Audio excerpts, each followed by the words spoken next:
నివర్ణింపగలను వర్ణన కందని క్రీస్తుని ప్రేమను ఏమని వర్ణింపగలను వర్ణన కందని క్రీస్తుని ప్రేమను ఏమని వర్ణింపగలను దివి నుండి భూమికి దిగి వచ్చెను దాసుని రూపము ధరించెనరుడై దివి నుండి భూమికి దిగి వచ్చెను దాసుని రూపము ధరించెనరుడై మనలను ధనవంతులను చేయగను మనలను ధనవంతులను చేయగను దారిద్రుడాయను శ్రీమంతుడకు ప్రభు దారిద్రుడాయను శ్రీమంతుడకు ప్రభు ఏమని వర్ణింపగలను వర్ణన కందని క్రీస్తుని ప్రేమను ఏమని వర్ణింపగలను మంచివారిని కొరకెవరైనను చనిపోవ తెగింపవచ్చును గాని మంచివారిని కొరకెవరైనను చనిపోవ తెగింపవచ్చును గాని పాపులమై ఉన్న మన కొరకు ప్రభువు పాపులమై ఉన్న మన కొరకు ప్రభు ప్రాణము పెట్టి ప్రేమను చూపెను ప్రాణము పెట్టి ప్రేమను చూపెను ఏమని వర్ణింపగలను వర్ణన కందని క్రీస్తుని ప్రేమను ఏమని వర్ణింపగలను కాపరి లేని గొర్రెల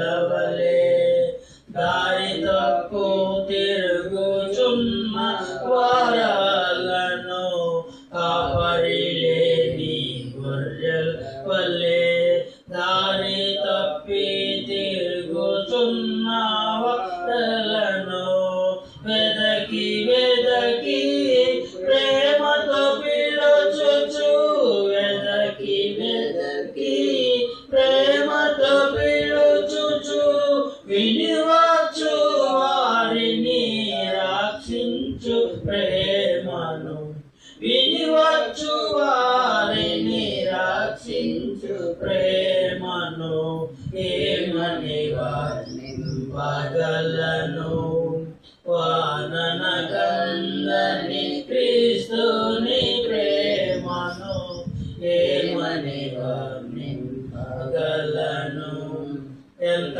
ఘోర పాపినైనను చెంత చేర్చుకొనును క్రీస్తు ఎంత ఘోర పాపినైనను చెంత చేర్చుకొనును క్రీస్తు వింతగా మార్చును నిజ శాంతిని ఇచ్చును వింతగా మార్చును నిజ శాంతిని ఇచ్చును ఇంత గొప్ప రక్షణను ఉచితముగా నీచును ఇంత గొప్ప రక్షణను ఉచితముగా నీచును ఏమని వర్ణింపగలను వర్ణన కందని క్రీస్తుని ప్రేమను ఏమని వర్ణింపగలను.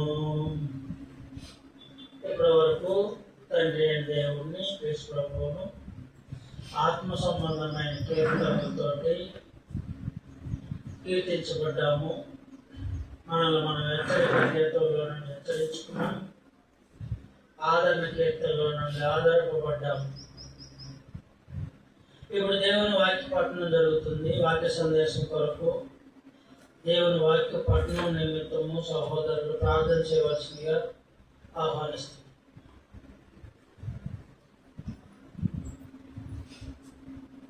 ప్రార్థన చేస్తాం. మహాపరిశుద్ధుడు మహాగణుడు గొప్పతను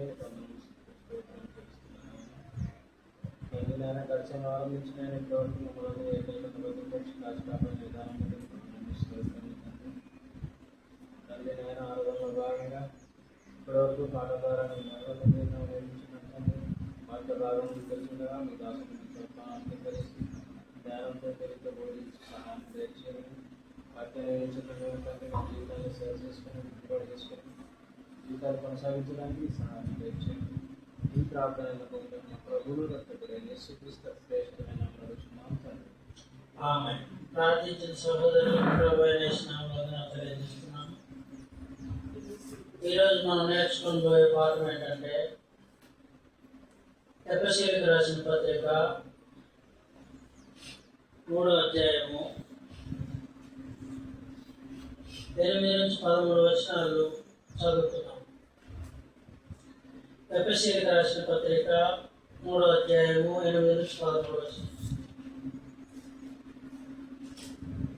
దేవుడు మన ప్రభు అయిన క్రీస్తు యేసునందు చేసిన నిత్య సంకల్పం చొప్పున పరలోకంలో ప్రధానులకును అధికారులకును సంఘము ద్వారా తన యొక్క నానా విధమైన జ్ఞానం ఇప్పుడు తెలియజేయబడవాలని ఉద్దేశించి శోధింపశక్యము కాని క్రీస్తు ఐశ్వర్యమును అన్యజనులలో ప్రకటించుటకును సమస్తమును సృష్టించిన దేవుడి యందు పూర్వకాలము నుండి